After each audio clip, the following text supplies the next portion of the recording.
to correct you. I just say, you know, some things I listen to, like some of y'all topics with Tupac being from the hood. You know, my whole thing with that is, you know, Tupac was in, I mean, if anybody gang banged or ever been there before, knows that, I mean, you can bring anybody around and hang out and say you're from the hood. But being a true gang banger, and like 100, he ain't broke bread in the hood, he ain't did no drive-bys, he ain't did no fighting or none of that shit. Tupac was a music guy. He was in the music industry. And he dealt with Death Row. So basically all the Death Row was Bloods. So, okay, he's part of that. He's not, but everybody got their own opinion to what they want to say. Yeah, Tupac was from the mob. Tupac was whatever he was, but he wasn't from the mob, man. But everybody got a right to their own opinion. You know, this is a new year for me. You know, it doesn't matter what nobody say and how they work their shit or whatever. It is what it is. Everybody got their own opinion. You know, I said this year, you know, I'm letting go a lot of shit. You know, at the mom's passed, I'm like to give condolence on that, on the Bomb First family and everybody over here. Yeah. But you know, I'm on some different shit. You know, my whole thing is number one, Suge. You know, ain't no need to keep talking about Suge and, you know, kicking a man when he's down. Suge in prison 28 years. Do I think that's, you know, what you call him? I mean, you know, there's a lot of shit went on or whatever, but I mean, that's where he at. So ain't no need to talking about Suge. And, you know, people want to do these interviews, man. I've been getting so many phone calls on. We want you to talk, listen about now. I don't have nothing else to say about Suge. You know, it's 2019. Let's let it go. Let Suge do his time. And let's fucking move on from the bullshit. You know, I heard y'all talking about Lando. You know, man, it don't take a rocket scientist to know why that boy did what he did. You know, people say Lando didn't kill Tupac. Lando motherfucking killed Tupac because they whooped his ass. And quite frankly, the boy should have got worse than what he got, but he didn't get that, and they let that cat up, and they let him go. And when he did what he did, he said, "Fuck that," and he did what he was supposed to do, which is what anybody would do. You ain't gonna kick me and walk around this motherfucker smiling. So he handled his business. People think what they want to think. Let it go. You know, both of those cats are dead, so. You know, his uncle, you know, I don't know what he see and how this cat feel about sitting there talking about his nephew. He would have never said that shit if his nephew was alive. So, I mean, let KBD do his thing. So, everybody is in it for the money. And if they want to sell their soul like that, fuck it. Go ahead. But, I mean, it's burnt out now. It's burnt out. Now, I said that at the beginning of the show that I can't do these conspiracy things no more. I'm just burnt out on them. You know, I'm just going to be bringing people on that just around us and talk about stories, but just responding to everything that people got to say. I just can't. Man, these motherfuckers, they need to worry about Donald Trump and then Tupac and fucking Orlando or Suge. You know, you know, us brothers, man, we sitting here we on the wrong shit. And man, there's so many motherfucking brothers out here getting killed and on this stupid shit. You know, I got two partners, my boy Duff from Hoover, he just lost his nephew. Boy never gang banged again in his life, home visiting his family for the holidays. Motherfuckers drove up and shot him in the head. My boy Demi from my club, his nephew gets shot, never did nothing a day in his life. Out the military or whatever, and get popped. I heard that shit in his life. And the swap meet in Moreno Valley that got shot. I don't know who that kid is. I don't know where he's from, but yeah, so it's just some sad shit going on, man. And I got too much shit going on in my life. Well, my mom's gone, so I ain't got to, you know. It's just, you know, for the last day talk to you, you was taking her back and forth to the hospital there. Yeah. Man, I lost her over motherfucking Thanksgiving. And that was the coldest thing. I didn't get that dressing and that ham. and I was pissed off, man. I had 3 people bring me ham, and I ain't never had no black ham. And I was mad. I get take that shit and get out of here. So I just wasn't feeling it. You know what I'm saying? And then, you know, being there for my grandson, I don't have time for all the other BS. You know? And, you know, I listened to your show, might be 2-3 days later, but I listened to, you know, a lot of people ask these questions. These are the same questions that's been said from the beginning. You know what I'm saying? And, you know, it's time to let that shit go, man. And it's crazy, man. It's crazy, man. You know, I hear motherfuckers how they speak on you. It infuriates me because these cats don't know you like I do. Like Alton know you, like Jimmy know you. Like, you know what I'm saying? And one thing, I can be honest with you. When you came to Death Row, I was kind of mad. But I was mad when George and all of them cats came. This was a mob thing. It wasn't for Lewis Park. It wasn't for Limehouse. It wasn't for all these other cats. It was a mob thing. But when it got to where it went, it just went crazy. And it started off as fun, but then it ended up with you know, homies against homies. And people got to understand that, you know, Death Row wasn't just you know, I heard Biggie, Baby Big, and man, that boy voice is a motherfucker. And I used to have that dude say that, man, I used to have him doing very right. Okay. To the brawls and shit. But I listened to everybody, man, and you know, we all had our part in it. We all did what we had to do, but it's done. It's done. And man, I'm 54 years old. It's time to move on. Let's live. Let's do what we got to do. I'm trying to do my own motherfucking thing, mind my own business. You know, it's just some people just don't want to let go. You know, I've seen a lot of the cats in the neighborhood, should I say, you know, at my mom's funeral, conversating and embracing, want to shake hands and all of that. We didn't do that yesterday or the day before yesterday. Let's not do it now. That's why I'm there with it. Let me be me. Go over there and embrace Jimmy. I don't need all that. I'm good. I'm good. You know what I'm saying? But I listen to your show, man, and I listen to a lot of shit. One in particular, who whispered to who? Does it matter? Tupac don't know who the fuck Lando was. And he went straight to the motherfucker. So somebody said something to the cat. And the bottom line is, people don't understand this. Even if you did whisper to him and he was going after the cat, nigga, playing your ass here. Tupac, you are our money. You not gonna fight. You got 15 motherfucking bloods. Niggas with it. You're supposed to handle that business. And that's the bottom line of that. So, come on, Wiz. I mean, man, happy motherfucking New Year's, man. Happy New Year's, David. Don't get him started. Exactly. I mean, I don't mind talking about it. I don't mind, you know, asking questions, and I answer any motherfucking question. I don't mind it.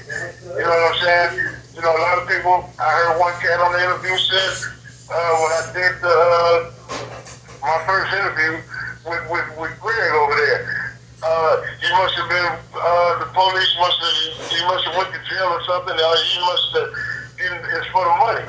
Man, let me explain something to you. When I talked to that guy, I told that guy, man, I just want to just speak my mind, let this shit out and let it go. And I told him, I don't want no motherfucking money. It wasn't about no money. And my conversation with him, sitting there with him, and after I did, it was on my birthday. And the motherfucker went and said, hold up, I'll be right back. And you can call him in action. He said, I'll be right back, and came back and gave me an envelope for a birthday gift and a birthday cake.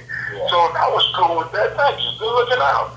But other than that, man, you know, some of this shit, it wasn't about money. It wasn't about money. A lot of people say I waited till Suge went to jail.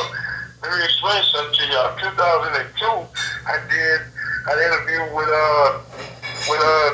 Channel 11. What you call him? What's his name? Chris Blanchard. And I'm telling Suge straight out, leave my fucking family alone. Stay away from my family. We good. And that was the beginning. And anything other than that, or where they going with it, man, come on, man. I wasn't just playing with Suge yesterday, or nobody else. So I mean, you know, people need to get their fucking facts right before they get on these goddamn talk shows and all this other shit and then get to talking. Because that one guy we talked to, man, that nigga hurt my soul. Nigga, you don't even know me. What the fuck? Was it 313? Who was that? Yeah. But y'all got to clean up, but he. Yeah, but we straight. Yeah, exactly. And we good. I was gonna get to that part, and I respect the dude for apologizing. You feel me? But you know, people gotta understand, man. If you ain't lived in Compton, if you don't understand Compton, and you don't understand the niggas that come from Compton, you shouldn't even be speaking until you speak to that nigga from Compton, from LA, Miami, wherever the fuck.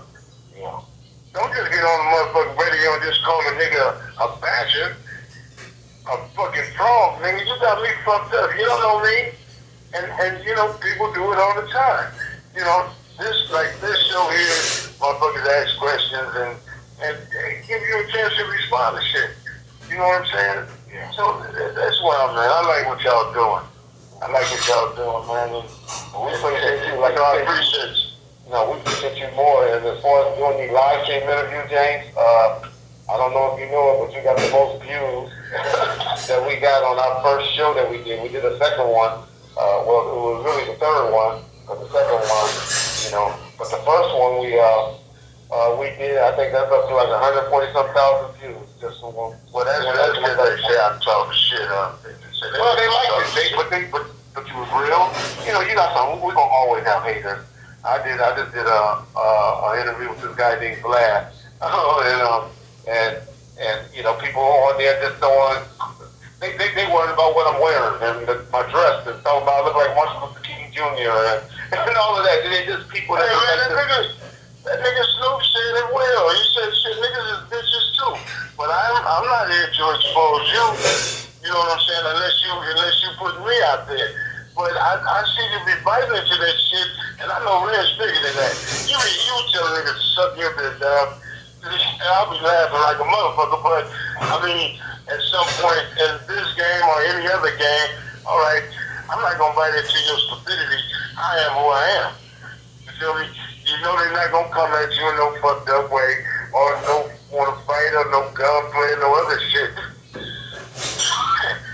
Man, motherfuckers be on the microphone like niggas be on the microphone, these so-called rappers. They straight bitches. But you know that. So you don't have to fight into that bullshit. If I did, I'd be all fucked up. I'd be all fucked up right now. If I just been into what everybody else say. And this is a new motherfucking year to Trayvon and whoever. I have nothing bad to say. I'm like really like done with the BS shit. I want to move on. If they choose for Tupac to be from the mob, okay, have that. I really don't give a fuck. But don't put the cat out there like that.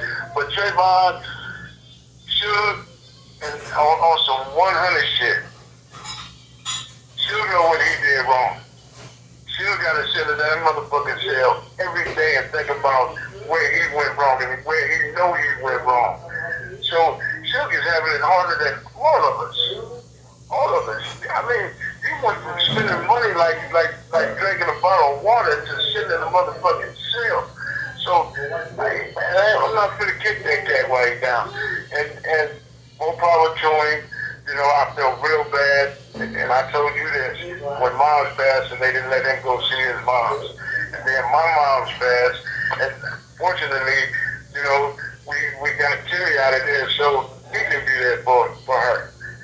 And I know what he felt. The dude only human. And I wish him well. I wish him well. And that's on some real shit. I have no anger. I have no strength to hate on nobody. I got too many problems of my own. I'm trying to take care and raise my grandson. You know, I got a daughter that just is so thugged out. I gotta treat her like she was one of my sons, but we getting there. You know what I'm saying? So I'm trying to be a father, a grandfather. I wish you could really see this board where everybody just has a lot of respect, James. You speaking 100. I mean, you get good feedback from people that just, they not even asking questions. They just letting you go and saying how they can listen to you all day and just giving you much respect, man. Man, and let them know I appreciate all that. That's where my strength come in, Reg. When I do shit, and when I did the interviews, and what was so good about it, I got more, you know, good shit on this nigga talking like some 100 shit. My homeboy, my cousin, my club brother Mooney, he way in Texas, and he was telling me at Mom's funeral, this one guy, they truckers. This one guy was on the radio talking and whoop, whoop, whoop. Man, that motherfucker was talking some real shit. I don't stutter, and I can repeat what I said. Yeah. And I've been saying the same shit for years. A lot of motherfuckers don't like me because of it. You feel me? Because of it. But, I mean, it is what it is. So, you know, whether my brother Bunchy was fucked up and how he got down and the shit that he did, then we all got to pay for what we did and how we get down. There's no need to be mad about it once the shit catch up with you. Yeah. You feel me? And I'm just starting to think like this. Now, Reggie, you was a police officer in Compton. I was thinking about when y'all was talking about Omar. Okay. And what's the mayor after him? Heron. He used to be the pool boy at Lotus Park. Yeah. Absolutely. Yeah. And one time I got caught up in a shooting. And some bullshit where they say I was allegedly the shooter, and they had me in jail. So this motherfucker tell me, I saw you do it. He's a motherfucker liar. You didn't see me do it. And your daddy can tell him this. So me and this cat about to fight in my cell. Wait a minute, you the fucking police. So all the police in my cell, and this motherfucker gonna tell me I saw you do it. Fuck you. You didn't see me do shit. Yeah. We was young, we didn't know that. That's why I try to tell people about Reggie and the community policing versus guys like me that were just assholes as cops, you know? No, man. You know what? I can honestly say, from your family living a house away from us, from Reggie, man, there's a whole lot of niggas that be fucked up if it wasn't for Reggie Wright. If it wasn't for Charles. You know, when you came police officer, you was just too straight and just too by the book, and motherfuckers didn't understand that. And niggas didn't like you. Yeah. You wasn't liked at all. But I mean, family is family. Yeah. And that's how I look at you, your dad, your grandma, Nene, all of them. It was always family. You know what I'm saying? Just like, you know, you got bloody grips that, you know, family. But, you know, blood is thicker than water. And that's how I look at it. Don't fuck with him. You know what I'm saying? And when you and certain individual got into it, and you know, when you was a police officer, it was, they should have had his way of doing certain things. But then everybody had to accept the things that was being done because it was a paycheck.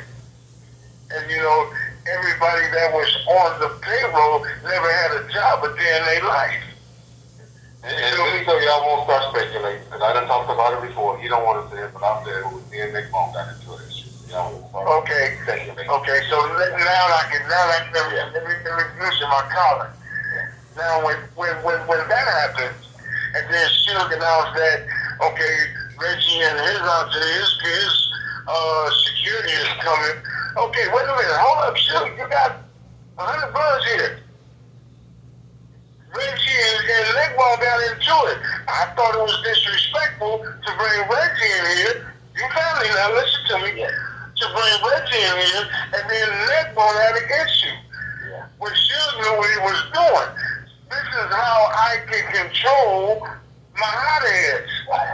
Because I'm going to use Reggie to keep them off me. Motherfuckers didn't understand that. And when I explained that to them, it was, oh, I used to drink like a motherfucker, heavenly. You know, to keep my demons away from my BS shit. You feel me? So when he did that, it wasn't good. Yeah. It wasn't good for him. You got to remember, and this is what we took it. I don't know if you knew it or I'm sure you've heard about it, but Reggie Sr. took this year that some certain individual was planning on kidnapping and robbing on show. And that's the only reason that we really came over there and went and met with you. Well, that was it. Yeah. But I'll keep it 100. Yeah. At first, that was the point. Yeah. That was the point. But then another individual that was there made everybody see the light. All you have to do is argue with this dude, and he got something for you. That's his way of keeping you calm. Yeah. You know, and keeping it 100, you couldn't control a rock chisel. Yeah. You know what I'm saying? You tell rock chisel to turn that car in because you doing time in jail. You nigga, fuck you. You only got a pink slip made and sold a motherfucking thing. You feel me? So, you couldn't hold down and tell Kevin Woods, K-Dub, nigga, I need you to go over here and do whoop the whoop. Or I need you to take care. Oh, no, nigga, that ain't my part of that. No, that's not in my script. Kevin Woods was about making money. Now, I'm going to sit here and get this little check from you, but I got a whole bunch of other shit that I make money on. So, Kevin Woods wasn't no good to him no more. And I didn't say that to him, you know, how you and K-Dub, y'all wouldn't do because y'all know how to make your own money. You couldn't get my James to go against the grain. And that's where my problems lie with him. You know what I'm saying? And I considered Suge as my friend at the time. Yeah. You know what I'm saying? You know, with the first shit we started with Tom Klein and all of that shit, we was good. There was nothing I wouldn't do for him. Yeah. You know what I'm saying? But when we get to shit that don't make no sense and it don't have nothing to do with music, shit, you gotta lie. We need to do this. We focus over here on you getting this and you getting that. And, you know, we were just some dumb motherfucking thugs, happy to be out of the hood doing us. And when I say we, I include me with all the rest of the guys that was from the neighborhood doing their thing and was happy that they was getting a motherfucking paycheck because the majority of the guys that was with their bro, this is the first time they ever got paper and they can take that paper and cash it in. You know what I'm saying? And they were feeling good about it, that's right. Exactly. So that's, and he was able to control like that. But other than that, I mean, like I said, we were some naive motherfuckers, but happy at the same time. Yeah. But was content, should I say, at the same time. Hey, right quick, James, they keep asking. Just tell, right quick, and I know you done did it before, but just tell a heron story. They love heron over here because they saw Cody on that TV show where he, you know, talked about what you just talked about, you know, about having a job and having a check and all of that. And if you can talk about heron and you can talk about Poochie, those are the two. They just, you know, if you can just tell some stories about those two. Heron was the homie. I hear a lot of people say Heron was Lotus, Heron was from the mob. I ain't never heard Heron. Heron was MOB, so we're going to get JP, his brother, to elaborate on that or whatever. Okay. It don't matter which one he was from. He was a motherfucking homeboy. Heron was a pretty old Smokey Robinson ass motherfucker with a deep voice and long hair and was built. And all the women flocked to him. Yeah. All All the women fly joint. And if you turn your back, exactly. And if you turn your back heron be on your woman and your woman will be somewhere with his ass. Woman that punk ass Zeke. Glencoe Zeke. Oh, come on, see now you talk. See, I mean, see, that was my baby boy. Yeah. That was my baby boy. But Heron was a penitentiary cat. Yeah. And I want everybody to understand this. A lot of things changed with all the homies. Their demeanors and everything changed when this money thing came involved. Not just saying Suge, but when the money thing came, and when brothers started making that money, just picture, I'm using the jungles to survive. I'm in the forest. If I gotta eat a snake, I'm eating a snake. If I gotta eat a beetle, I'm gonna eat the motherfuckers because I gotta survive. This is Heron and everybody else. So when Heron came in the scene and he was, doing his low rider shit and doing all this, I mean, he had chicks paying. You know what I'm saying? But when he stepped onto this here, everybody looked at that as a gold mine. And Heron was just, he was loving it. He was loving it. Niggas ain't never seen stars. Niggas ain't never hung out with the stars. Motherfuckers ain't never put on a tuxedo. And you can check when Heron put on a tuxedo or went somewhere, Heron was Heron. And he put on the show. He did Heron. He was just Heron. He was one of the homies. And man, I mean, you gotta love the guys. You gotta love all them guys. Me and Poochie never. I met Poochie when Poochie came to Death Row. What I know about Poochie is that karma is a motherfucker, and at the end of the day, shit happens. He was with the business, like most of them, like all of them was, and I'm just saying, man, you can't mix tigers and lions in the same motherfucking room, man.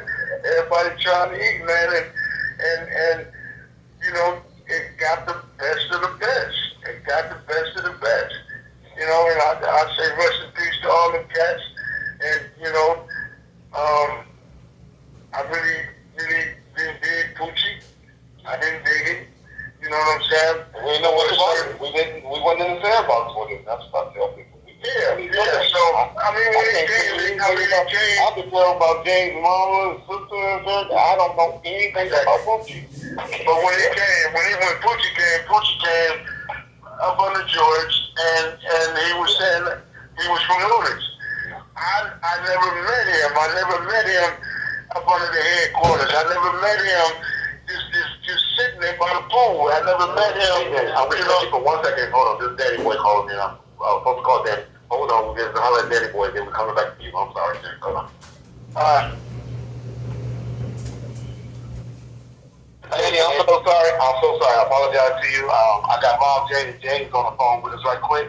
And man, he's been reminiscing and telling us good stories and shit. Okay, man. But no. I didn't miss it. My bad. No, my apologies. Okay. So we're going to talk to you for a minute. James on the phone. And then I'm going to go back to Danny Boy. What's up, homie? How you doing, sir? Oh, man, I'm trying to live, my brother. I'm trying to live. All is well. That's what it's about now, brother.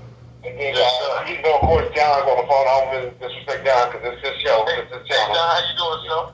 My brother, how you doing? I'm sorry. Thanks for having me on the show again, brother. I appreciate it.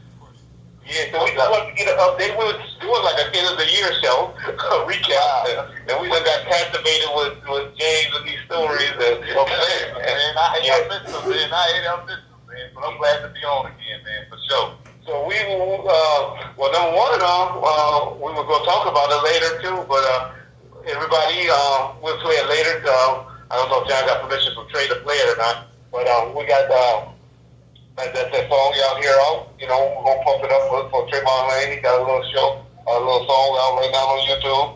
Nice. And Danny Boy is on the hook. Nice. I guess his daddy he probably did it a while ago for Trey. Yeah, it's been a while, man, but it's always good to connect with the homies, man, and especially do something that's going to emulate, Mr. Tupac and You know, and a lot of the other homies that we left while being on death row and after, man. So it's amazing. Yeah. Hey, you and James kind of be close because James got some family, I think, in Vegas. And I don't know if James know that James got I'm not James.